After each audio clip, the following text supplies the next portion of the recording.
Hello friends, welcome to our channel. आज अपन बात करेंगे जियोग्राफी, हिस्ट्री, पॉलिटी और इकोनॉमी के जो मोस्ट इम्पोर्टेंट क्वेश्चंस हैं, जो कि लगभग हर एग्जाम में पूछे जाते हैं।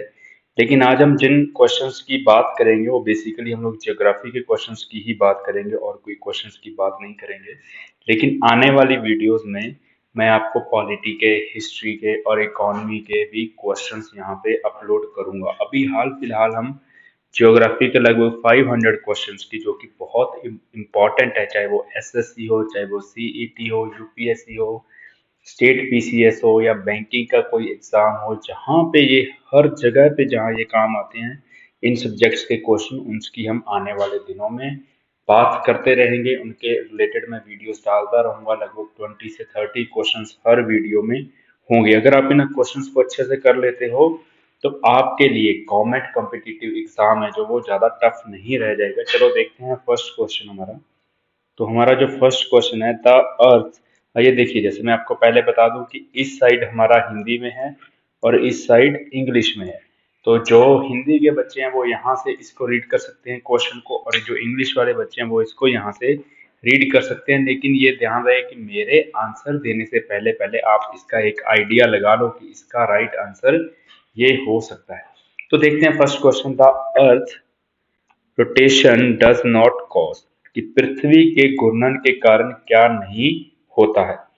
पहला है deflection of the ocean currents, phases of the moon, tide, differences in time between two meridian. यानी कि पहला ऑप्शन है महासागरीय धाराओं का विक्षेपण, कि महासागरीय धाराओं का चेंज हो जाना। दूसरा चंद्रमा के चरण। थर्ड है ज्वार। तो फोर्थ, दो मध्याह्न रेखाओं के बीच समय में अंतर, यानी कि देशांतर के बीच में अंतर, यानी कि लॉन्जिट्यूड के बीच में अंतर। तो यहाँ पे हमारा जो राइट आंसर है वो है डी। सेकंड क्वेश्चन है, why are we able to see only one face of the moon all the time, कि हमें हमेशा चंद्रमा का केवल एक साइड ही क्यों दिखाई देता है, इसका क्या कारण है। तो यहाँ पे हमारे पास ऑप्शन है, it's other side not gate light, कि इसका जो दूसरा साइड है उसको प्रकाश नहीं मिल पाता है। It's period of revolution around the earth and that of its rotation on its axis is same, कि पृथ्वी के चारों ओर इसकी परिक्रमा की अवधि और इसके घूर्णन की अवधि समान है। सी है, जो period of revolution is the same as that of the earth, कि इसकी परिक्रमा की अवधि पृथ्वी के समान है। It is an optical illusion, यह एक ऑप्टिकल भ्रम है। तो यहाँ पे हमारा जो राइट आंसर है वो है बी, कि जो चंद्रमा अपने अक्ष पे या अपने एक्सिस पे घूमता है, उसके घूमने की अवधि और उसके पृथ्वी के चारों ओर चक्कर लगाने की जो अवधि का समय है वो सेम है। कि अगर वो अपने अक्ष पे 27 दिन में घूमता है तो वो पृथ्वी के चारों ओर भी जो रिवोल्यूशन करेगा या परिक्रमा लगाएगा वो भी 27 दिन में ही लगाएगा। हमारा नेक्स्ट क्वेश्चन है वो, the earth is fair is not proved by, कि पृथ्वी एक गोला है, ये किस बात से सिद्ध नहीं होता है। ठीक है, पहला option, the sunrise not being visible from all places at the same time, कि सूर्योदय का एक ही समय में सभी स्थानों से दिखाई नहीं देता। The position of polar is as one travels from equator to north pole. C है, the circular shadow of Earth at the time of solar eclipse, कि जब भी सूर्य ग्रहण लगता है तो हमें जो पृथ्वी की छाया है वो गोल दिखाई पड़ती है। द मॉडर्न नेविगेशन मेथड, तो यहाँ पे हमारा जो राइट आंसर है वो है B, the position of polar is as one travels from equator to north pole, कि ध्रुवीय स्थिति वह होती है जिसमें कोई भूमध्य रेखा से उत्तरी ध्रुव की ओर जाता है। यहाँ से हमें यह सिद्ध नहीं होता है कि पृथ्वी गोल है या नहीं है।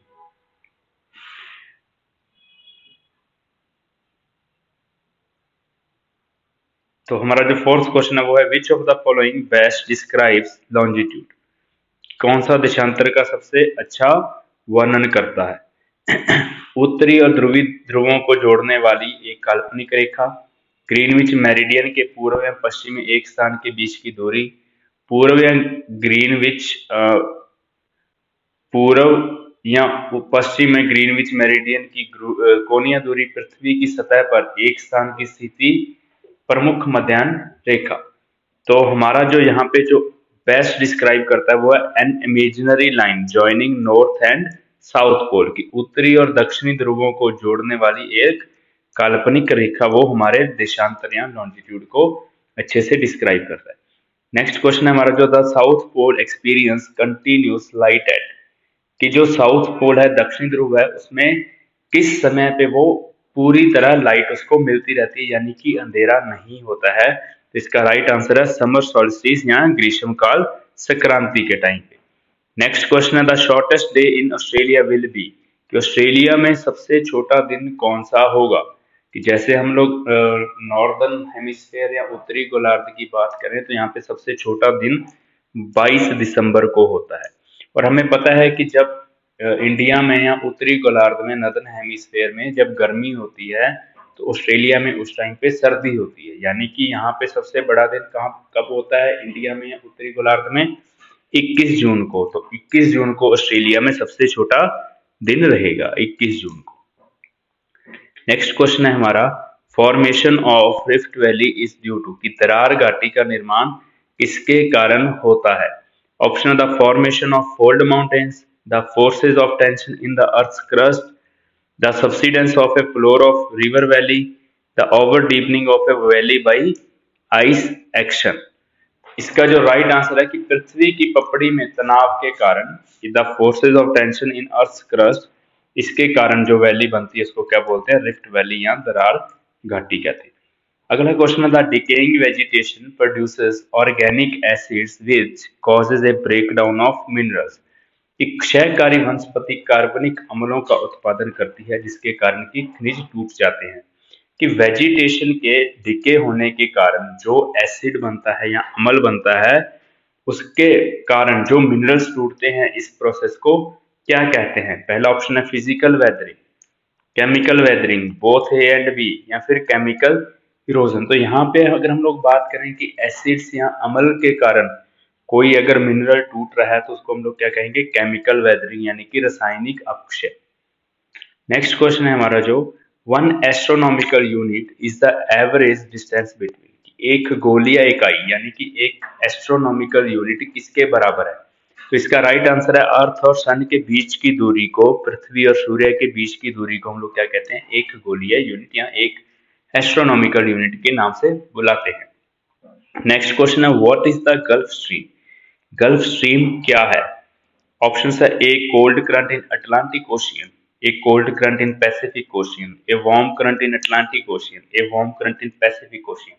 तो यहाँ पे अगर हम लोग बात करें तो ये एक वार्म करंट है, यानी कि एक गर्म धारा या फिर वार्म करंट है, और ये हमें कहाँ पे मिलता है, ये हमें अटलांटिक ओशियन में मिलता है। अटलांटिक ओशियन की ये एक गर्म धारा है।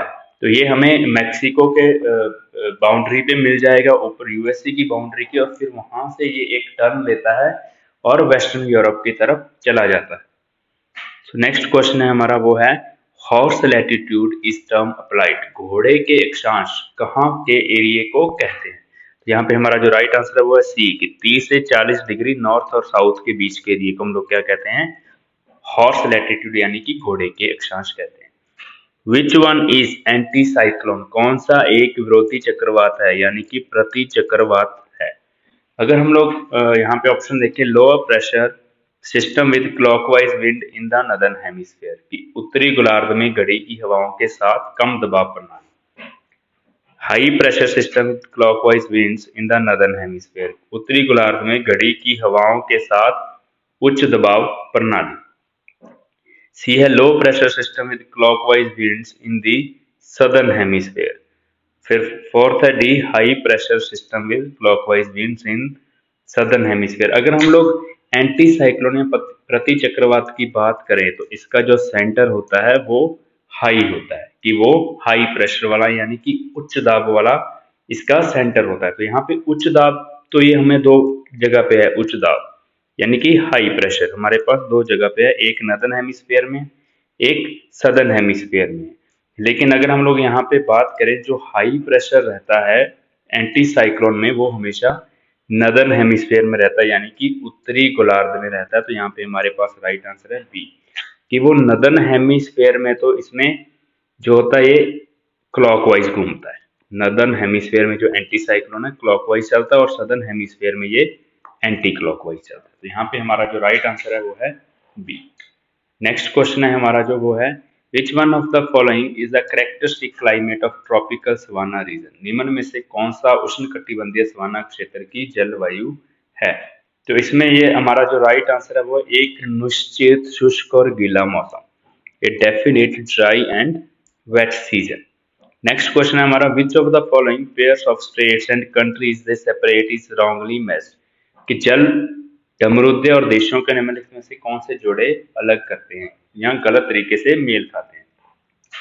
पहली हम लोग बात करें जिब्राल्टर स्ट्रेट। तो जिब्राल्टर स्ट्रेट स्पेन और मोरक्को के बीच में है, मेडिटेरियन सी में, भूमध्य सागर में। बेरिंग स्ट्रेट है जो ये सही तरीके से मैच नहीं है, क्योंकि बेरिंग स्ट्रेट है जो रशिया और यूएसए को अलग करते हैं। मैगेलन स्ट्रेट है जो चिले और टीरा डी फ्यूगो को अलग करता है, और बास स्ट्रेट है जो ऑस्ट्रेलिया और तस्मान को अलग करता है। तो यहाँ पे हमारा जो राइट आंसर है वो है बी, कि बी जो बेरिंग है, बेरिंग स्ट्रेट है जो यूएसए और रशिया को अलग करता है। लेकिन यहाँ पे हमने क्या बताया, सुमात्रा और मलेशिया। तो अगला क्वेश्चन हमारा which of the following is not correctly matched. इनमें से कौन सा सही से मिलान नहीं किया गया है। पहला है इंडोनेशिया की कैपिटल जकार्ता, मालदीव की कैपिटल माले, नॉर्थ कोरिया कैपिटल सियोल और जिम्बाब्वे की कैपिटल हरारे। तो यहाँ पे कौन सा मैच नहीं खाता है। तो यहाँ पे राइट आंसर है सी, नॉर्थ कोरिया की कैपिटल सियोल, क्योंकि सियोल है जो ये दक्षिणी कोरिया यानी कि साउथ कोरिया की कैपिटल है, नॉर्थ कोरिया की नहीं है। Next question, the process of change of state of water from solid directly into vapour. कि ठोस से सीधे वाष्प में जल के परिवर्तन हो जाने की प्रक्रिया को हम लोग क्या कहते हैं। तो ये हमारा ऑप्शन है सब्लिमेशन। सब्लिमेशन यानी कि उद्रवपातन। सो नेक्स्ट क्वेश्चन है हमारा वो विच of the following is not a planetary wind. निम्नलिखित में से कौन सी ग्रहीय हवा नहीं है। हमें पता है कि हमारी जो प्लेनेटरी या ग्रहीय हवा है वो तीन है, एक तो ईस्टर्ली, दूसरी वेस्टर्ली और तीसरी ट्रेड विंड्स। ये तीनों की तीनों है जो वो ग्रहीय हवा यानी कि प्लेनेटरी विंड्स हैं, लेकिन ड्रेनेज विंड्स है जो ये प्लेनेटरी विंड नहीं है। अगला क्वेश्चन हमारा the velocity of wind depends on. कि हवा का वेग किस बात पर निर्भर करता है, कि हवा तेज चल रही है या धीरे चल रही है, किसके कारण होता है। इसका राइट आंसर है ए, प्रेशर ग्रेडियंट, दाब प्रवणता। कि अगर एक जगह पे प्रेशर बहुत ज्यादा है और दूसरी जगह पे प्रेशर कम है तो हवा जो हाई प्रेशर से लो प्रेशर की तरफ चलेगी। तो ये दाब प्रवणता या फिर प्रेशर ग्रेडियंट के ऊपर डिपेंड करता है। अगला क्वेश्चन है हमारा वो है which of the following are not called terrestrial planet. की पार्थिव ग्रह या स्थलीय ग्रह किसको नहीं कहा जाता है। तो यहाँ पे हमारा जो राइट आंसर है वो है जुपिटर, क्योंकि चार वो है टेरेस्ट्रियल प्लेनेट है और चार जोवियन प्लेनेट है। चार टेरेस्ट्रियल प्लेनेट कौन कौन से हैं, मरकरी है, वीनस है, मार्स है और अर्थ है। टेरेस्ट्रियल प्लेनेट वो होते हैं जो कि अर्थ के जैसे दिखते हैं, कि जिनकी जो स्ट्रक्चर है अर्थ जैसी है। और चार प्लेनेट हैं जोवियन।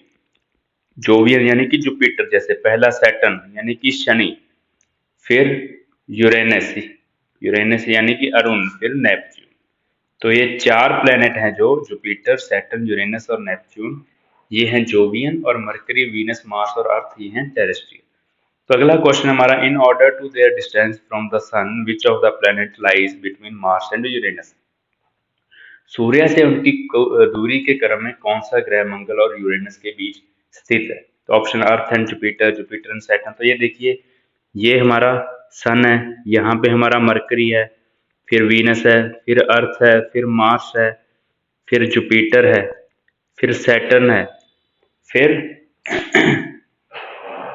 फिर हमारे पास नेपच्यून है, फिर हमारे पास यूरेनस है। तो यहाँ पे इसने क्या पूछा है कि मार्स और यूरेनस के बीच में कौन कौन से ग्रह, मंगल और यूरेनस के बीच में कौन कौन से ग्रह हैं। तो यहाँ पे हमारा जो राइट आंसर है वो हो गया बृहस्पति और शनि। ये देखिए, एक जुपिटर है, एक सैटर्न, जुपिटर और सैटर्न। सॉरी, ये थोड़ा सा रॉन्ग हो गया है, कि ये सैटर्न है और ये यूरेनस है और ये नेपच्यून है। नेपच्यून बिल्कुल एंड में आता है।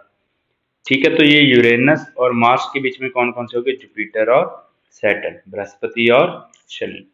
थैंक यू फॉर वॉचिंग मी। अगर आपको ये मेरी वीडियो पसंद आई हो तो प्लीज़ सब्सक्राइब जरूर कीजिएगा और इस वीडियो को लाइक भी करिएगा और शेयर भी करिएगा, क्योंकि आप जितना लाइक और शेयर करोगे उतना ही मुझे ज़्यादा कॉन्फिडेंस मिलेगा वीडियोस अपलोड करने का। Thank you.